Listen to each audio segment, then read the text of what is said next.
Deputies have identified the man who apparently drowned while tubing on the Salt River. They say 54-year-old Stephan Sweet fell off his tube on Saturday morning. Deputies found him underwater, unresponsive. Several people performed CPR, but that was not enough to save him. The Maricopa County Medical Examiner will determine the cause of death. Now, a spot to check out the next time you are driving up the I-17 is the Sunset Point Rest Stop. It's been named one of the best in the entire country. We first told you about this survey last week, but now we are finding out what holiday weekend travelers think about it. Fox 10's Lindsay Regis has that story. I wanted to find out for myself if this rest stop is as clean as they say it is. We're about to experience it on one of the busiest travel days of the year. I'm traveling from Sedona to Phoenix to go back home to Denver. We're going back to Phoenix from Cottonwood. We're going to Phoenix to visit my parents. No matter where you're traveling to on I-17, you'll have to make a stop sooner or later when nature calls. So why not Sunset Point Rest Stop, located between Black Canyon City and Cordes Junction? Do you always stop at this rest stop? Pretty much. It's not number 1 or number 2. This rest stop is ranked 51st on a 2025 survey of best public restrooms in America. The survey, done by American River Wellness, got input from over 3,000 drivers. It never dawned on me that there was such a ranking. To be honest, I was surprised that there was such a list, but I guess there's a list for everything. So do visitors think it's a royal flush? I mean, it is cleaner than most restrooms. I mean, there wasn't any graffiti, nothing on the floor, so they do keep it pretty clean here. It's almost spotless, isn't it? Clean. I would say they're clean. I was in there just for a short amount of time, but yeah, from what I noticed, it was clean.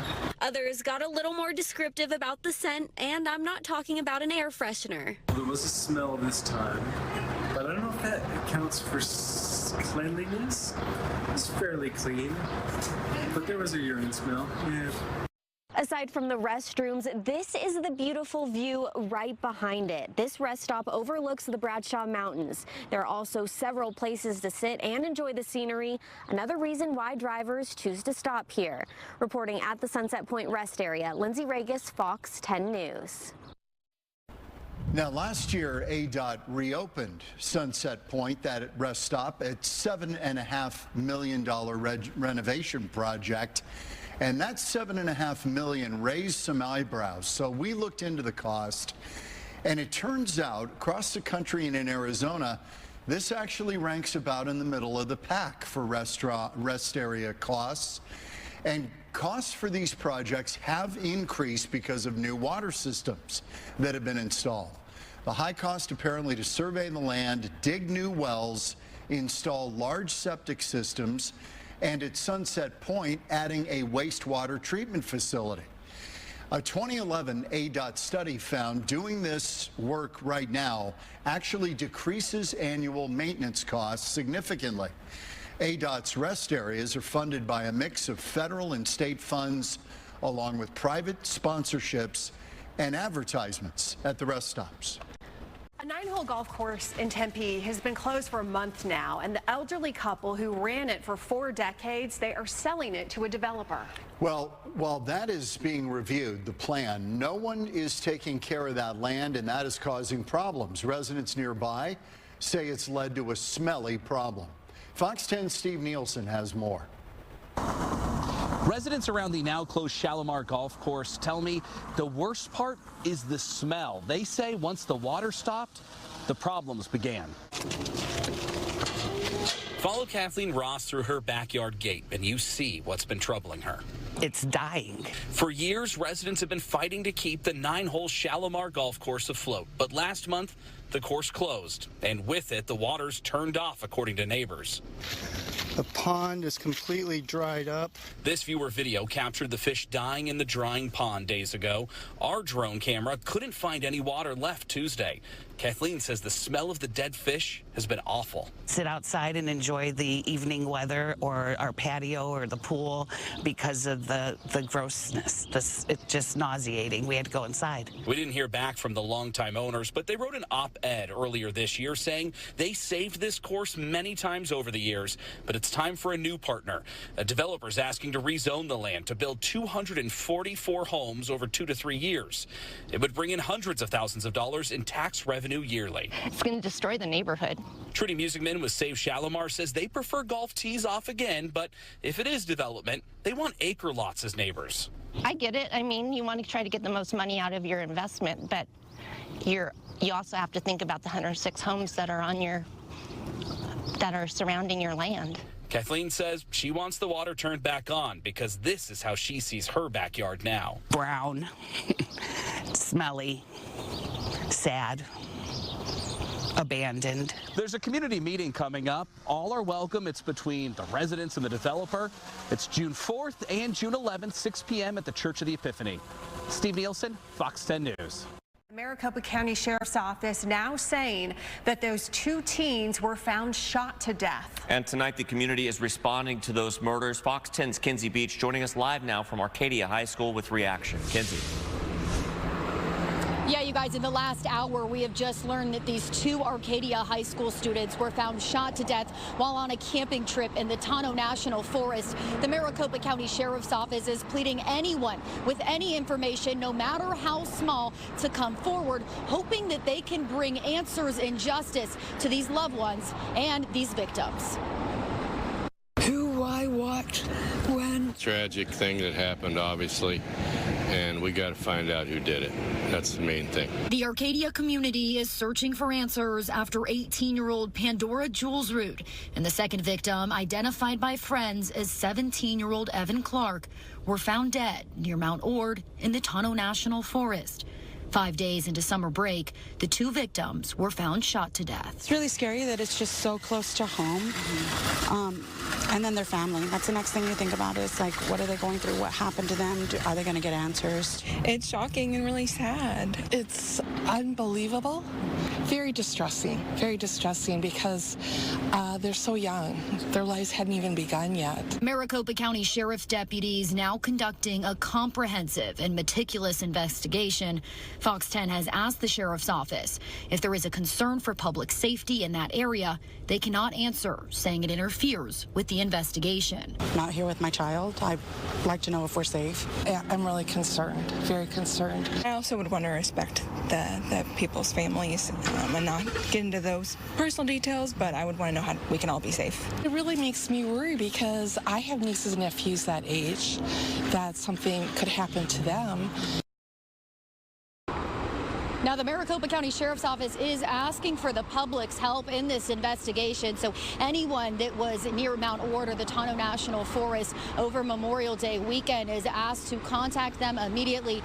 Yeah, they're asking for tips and any little bit of information. You can remain anonymous. That number 602-876-TIPS. You can also find that on our website, fox10phoenix.com.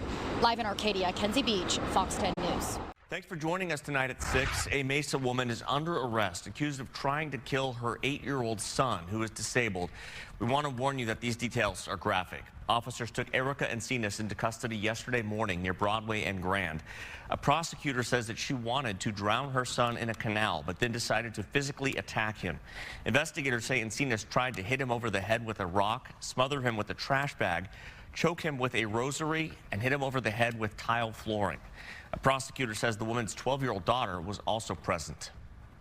In the process of that, her other minor child did try to intervene, Your Honor, to save her sibling. However, at that time, the suspect did bite the second minor victim. Well, I'm satisfied that Child Protective Services are involved in this case, and that she will, I don't know if she'll ever be in a situation where she will be in the same location they are.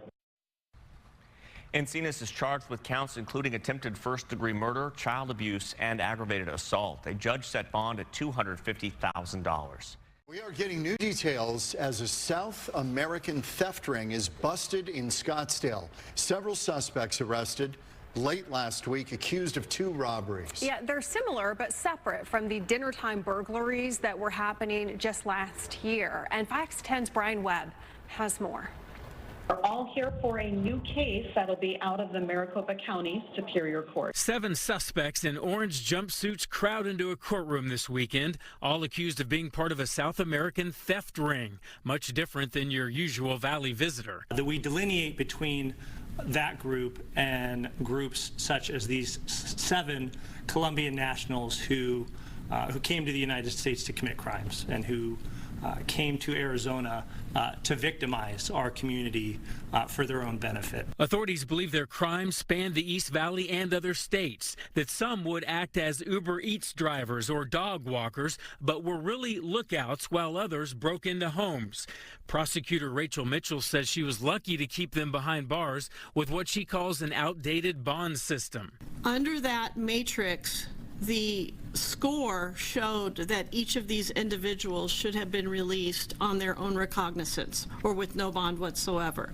These are individuals who not only have no real ties to our community, but they have no ties to our country except to come here to commit crimes. Some of the items stolen include expensive watches, jewelry, and shoes the group allegedly planned to sell off until a tip from Burbank, California PD, leading local law enforcement to their hideout, a rental home in Scottsdale, a true team effort. This kind of intelligence sharing means so much when we can get connected and get tips on different crews like this and then make the arrests and help solve the crimes and help restore families and help basically bring justice for these victims.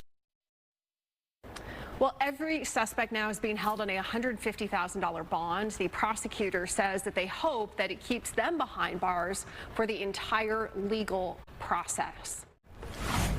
A theft ring is busted up by Scottsdale police. They say the group lived in a rented home in Scottsdale, but committed the crimes that span the valley. Nicole Christine joins us live tonight with the details. Nicole. Well, good evening, Brian. The first tip on these alleged burglars actually came from across state lines. That led to an interagency information swap and then the arrest of these 7 suspects. Are all here for a new case that'll be out of the Maricopa County Superior Court. 7 suspects appearing before a Maricopa County judge this morning after Scottsdale police bust an alleged theft ring. You currently have 2 counts of burglary in the 2nd degree. Those are each Class 3 felonies.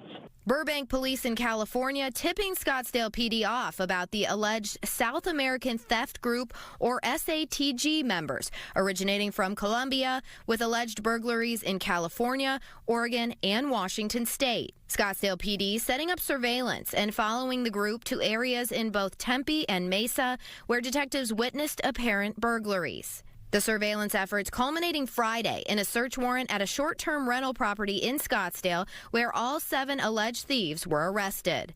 Among the items reported stolen, a French bulldog out of California. Scottsdale police saying reunification efforts are underway to get the animal back to its rightful owner. Meanwhile, all 7 suspects being held in the Maricopa County Jail on $150,000 cash-only bonds. If they do make bond, contact with victims and co-defendants is not allowed. That does mean that you can't have direct contact with the other individuals that you were arrested with in this matter. And this is not the first string of burglaries in the valley that has been connected to a South American theft group. People at home may remember the dinner time burglaries. They took place last spring. These thefts happened in upscale neighborhoods in Scottsdale, Phoenix, and Paradise Valley.